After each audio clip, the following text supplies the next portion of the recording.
Oke. Assalamualaikum warahmatullahi wabarakatuh. Waalaikumsalam warahmatullahi wabarakatuh. Oke, anak soleh soleha, hari ini kita akan membahas beberapa soal ataupun kisi-kisi dari tematik tema 1. Jadi kita kerjakan bersama-sama ya, kita jawab bersama-sama ya. Oke, jadi untuk tematik ini nanti anak soleh soleha ada 30 soal. Ada 30 soal, 20-nya pilihan ganda, 10-nya isian. Oke. Nah, terbagi dalam 4 buah muatan pembelajaran, ada PPKN, IPA, IPS, dan Bahasa Indonesia. Oke, sekarang kita mulai ya. Sudah siap semuanya? Siap. Oke, kita mulai dari soal pertama. Sikap yang benar menghadapi perbedaan adalah A. Menonjolkannya, B. Membanggakannya, C. Mengedepankannya, D. Berlapang dada. Kira-kira yang mana jawabannya? Lapang dada. Berlapang dada, benar. Jadi sikap yang benar dalam menghadapi perbedaan itu adalah berlapang dada, ya. Ya? Lapang dada tuh apa? Berlapang dada itu berarti kita itu tidak menyimpan sifat iri ataupun sifat ingin memiliki, tidak, tapi berlapang dada itu dia menerima semua bentuk perbedaan. Itu namanya berlapang dada, ya. Oke, kita lanjut sekarang nomor 2. Nomor 2, nanti yang bisa menjawab boleh langsung menjawab ya. Nomor 2, sikap yang dapat merusak persatuan adalah A. Bangga sebagai bangsa Indonesia, B. Saling menonjolkan perbedaan, C. Toleran dalam bersikap, D. Tidak menonjolkan perbedaan. Kira-kira yang mana yang dapat merusak persatuan? Betul, yang benar itu B, yaitu saling menonjolkan perbedaan. Kalau kita sama-sama menonjolkan perbedaan itu yang terjadi malah semua persatuan itu akan rusak. Jadinya malah berantem ya anak soleh-soleha ya. Oke, enggak mau. Nomor 3, kebinekaan budaya bangsa Indonesia merupakan A. Penghambat laju pertumbuhan nasional, B. Sumber perpecahan yang sukar diawasi, C. Sumber Bunda ulangi. Nomor 3 ya. Kebinekaan budaya bangsa Indonesia merupakan A. Penghambat laju pengembangan nasional, B. Sumber perpecahan yang sukar diawasi, C. Sumber konflik dalam masyarakat, atau D. Kekayaan budaya bangsa. Bhinneka Tunggal Ika, nak. Apa ya Bhinneka Tunggal Ika? Kekayaan. Apa Sasmita? D. D, betul, kekayaan budaya bangsa. Siapa di sini yang masih ingat apa sih arti dari semboyan Bhinneka Tunggal Ika? Siapa yang masih ingat? Berbeda-beda tapi tetap satu. Iya, berbeda-beda tapi tetap satu jua. Biasanya Bhinneka Tunggal Ika itu terletak di mana, nak, dalam burung Garuda? Di Pancasila terletak di mana? Ada yang tahu? Zuber tahu nggak di mana letak tulisan Bhinneka Tunggal Ika? Di mana, Asma? Di tempat tentara. Di tempat tentara. Bukan. Jadi semuanya ingat burung Garuda? Burung Garuda ingat ya? Ingat. Di dadanya burung Garuda itu ada lambang Pancasila, ada perisai dengan 5 buah Pancasila. Nah, di bawah kakinya burung Garuda itu dia memegang sebuah pita berwarna putih yang bertuliskan Bhinneka Tunggal Ika. Jadi letak tulisan Bhinneka Tunggal Ika itu ada di kakinya burung Garuda ya, anak soleh-soleha ya. Nanti jangan lupa lagi kalau ada pertanyaan tentang Bhinneka Tunggal Ika. Oke, lanjut. Pertanyaan sekarang. Waalaikumsalam Azam. Azam langsung mengikuti ya. Kita sedang membahas tentang kisi-kisi tematik tema 1 ya Azam. Iya. Oke, nah sekarang kita ke isian. Ke pertanyaan isian. Pada suatu sekolah terdapat berbagai macam suku, ras, dan agama. Sikap Aisyah adalah menghargai perbedaan tersebut. Disebut apa itu, nak? Sikap seperti apa itu? Toleransi. Betul Asma, itu namanya sikap toleransi. Jadi walaupun terdapat berbagai macam perbedaan, kita dapat menerima ataupun menghargainya dengan baik. Itu disebut dengan toleransi. Bagus. Nah, selanjutnya isian kembali. Pada hari Minggu, ayah membersihkan halaman. Ibu melakukan kegiatan mencuci.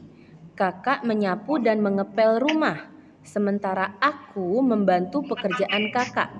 Hal itu merupakan contoh kerjasama di lingkungan mana nak? Di lingkungan sekolah, di lingkungan masyarakat, atau di lingkungan rumah? Di lingkungan rumah. Betul Azam, benar di lingkungan rumah karena ada ayah, ada ibu, kakak, dan aku ya. Jadi itu adalah lingkungan rumah. Oke, selanjutnya anak soleh soleha kita ke bahasa Indonesia. Nah, untuk bahasa Indonesia anak soleh soleha kita masih belajar tentang gagasan pokok dan gagasan pendukung. Siapa yang masih ingat gagasan pokok letaknya ada di mana? Apakah di awal sebuah paragraf? Di awal paragraf. Di awal paragraf, betul. Sementara gagasan pendukung letaknya di mana?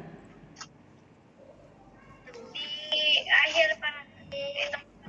Bukan di akhir, tapi lebih tepatnya setelah gagasan pokok ya. Jadi gagasan pokok itu biasanya terletak di awal sebuah paragraf, sementara gagasan pendukung itu menjelaskan gagasan pokok yang biasanya terletak setelah dari gagasan pokok. Nah, nanti anak soleh soleha jangan lupa lagi kalau misalnya ada soal disuruh mencari di manakah letak gagasan pokok ya. Harus ingat letak gagasan pokok itu biasanya berada di awal sebuah paragraf. Nah, kemudian nanti di soal bahasa Indonesia itu bakal ada teks bacaan. Nanti di teks bacaan itu anak soleh soleha harus mencari informasi yang terdapat di dalam teks bacaan itu. Informasi itu berarti dia berada di dalam teks ya. Misal contoh, suku Makassar adalah nama Melayu untuk sebuah etnis yang mendiami pesisir selatan Pulau Sulawesi. Nah, itu informasi. Tapi kalau misalnya nanti di ABCD-nya tertulis suku Makassar adalah nama Melayu untuk sebuah etnis yang mendiami pesisir selatan Pulau Kalimantan. Nah, itu berarti informasi yang salah. Karena informasi yang benar itu tadi di pesisir Pulau Sulawesi ya anak soleh soleha ya. Jadi nanti anak soleh soleha harus membaca teks bacaannya dulu. Ini yang biasanya suka males baca teks bacaan nih Zuber nih biasanya nih. Zuber nanti kalau ujian harus dibaca dulu ya nak ya soalnya ya. Aku bisa baca tapi masih nggak ngerti. Masih nggak ngerti masa kayak gitu. Kita ini sekarang bukan ujian tengah semester tapi kita ujian semester ya anak soleh soleha ya. Ujian semester. Ya Saya Fahri. sudah baca tapi kadang suka lupa-lupa. Iya. Halaman berapa? Oke, Fahri kita tidak membuka buku ya. Kita sekarang sedang membahas tentang kisi-kisi tematik tema 1, Fahri. Ya, jadi kita sekarang sedang menjawab soal bersama-sama. Oke? Oke, lanjut sekarang.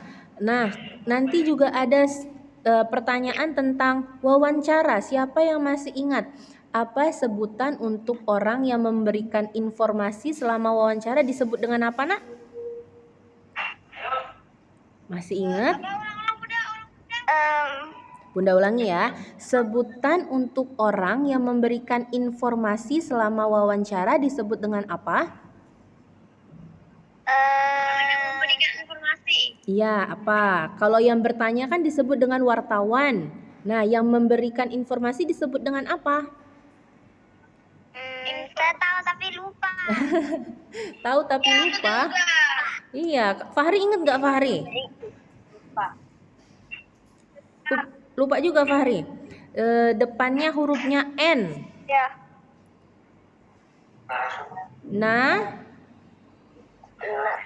Nah apa yuk? Huruf apa tadi Bun? N. Nah. Ayo, nah. N-A. Nah. Narasumber, betul. Iya, narasumber. Siapa tadi yang jawab narasumber tadi? Asma yang jawab narasumber. Bagus. Jadi tadi kegiatan wawancara itu ada 2 orang. Yang bertanya disebut dengan wartawan dan yang menjawab disebut dengan narasumber ya anak soleh soleha ya. Terus juga nanti ada yang pertanyaan mengenai sikap yang harus dimiliki narasumber. Sikap yang harus dimiliki pewawancara, ada 4 sifat. Ada kan kita pelajari kemarin, harus apa? Harus ramah, menghindari ketegangan. Itu ada di buku di tematik tema satunya ya Nak ya. Ada kan kemarin itu juga ada soalnya. Tidak boleh menyudutkan si narasumber ya. Nah, itu ada 4 buah sikap yang harus dimiliki oleh seorang wartawan atau pewawancara ya, anak soleha ya. Oke, nah sampai sini ada yang ingin ditanya dulu tentang pelajaran muatan PPKN dan muatan bahasa Indonesia untuk ujian tematik tema 1? Tidak. Oke, sekarang kita lanjut ke muatan IPA. Nah, pada pelajaran IPA ini kita akan belajar tentang bunyi. Bunyi dan organ untuk mendengar. Apa? Telinga. Ya. Jadi kita akan membahas tentang bunyi dan telinga. Oke, anak soleh-soleha, bunyi itu dia membutuhkan media rambat. Tidak seperti cahaya ya. Cahaya itu tidak membutuhkan media rambat. Kalau bunyi dia membutuhkan media rambat. Apa saja? Ada zat padat, zat cair, dan gas. Jadi ada 3 macam media yang diperlukan untuk bunyi dapat merambat. Jadi kira-kira anak soleh-soleha, bunyi itu bisa merambat tidak di ruang hampa udara? Apakah bunyi bisa merambat di ruang hampa udara? Apa Sasmita? Enggak, betul. Jadi bunyi tidak dapat merambat di ruang hampa udara ya. Bunyi tidak dapat merambat di ruang hampa udara karena dia membutuhkan media rambat. Nah, kemudian nanti kita akan belajar juga tentang telinga. Telinga. Jadi bagian terluar telinga ini disebut dengan apa? Daun telinga. Betul.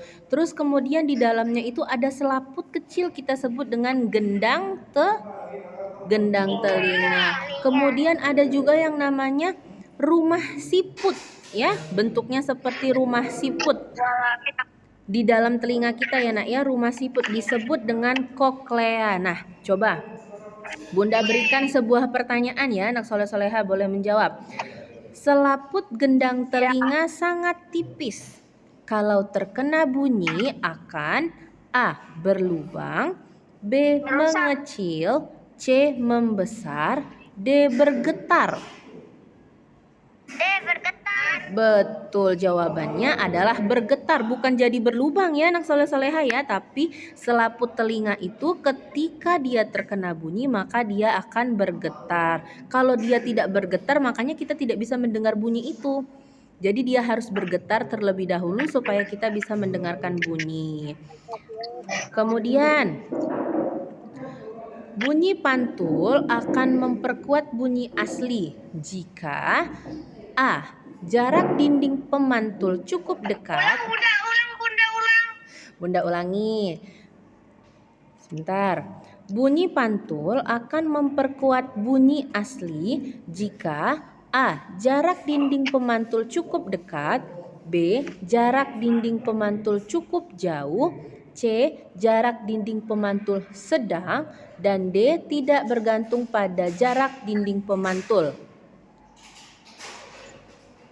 Ayo, lupa ya? Apa Nak? Jadi ayo Bunda jelasin ya. Jadi proses pemantulan bunyi itu ada 3 Nak. Ada bunyi asli yang diperkuat, ada gaung, dan ada gema. Kalau bunyi asli yang diperkuat itu jarak pemantulnya dekat. Kalau gaung jarak pemantulnya sedang. Kalau gema jarak pemantulnya jauh. Jadi kira-kira kalau Bunda tanya tentang bunyi pantul yang memperkuat bunyi asli, jarak pantulnya dekat, sedang, atau jauh?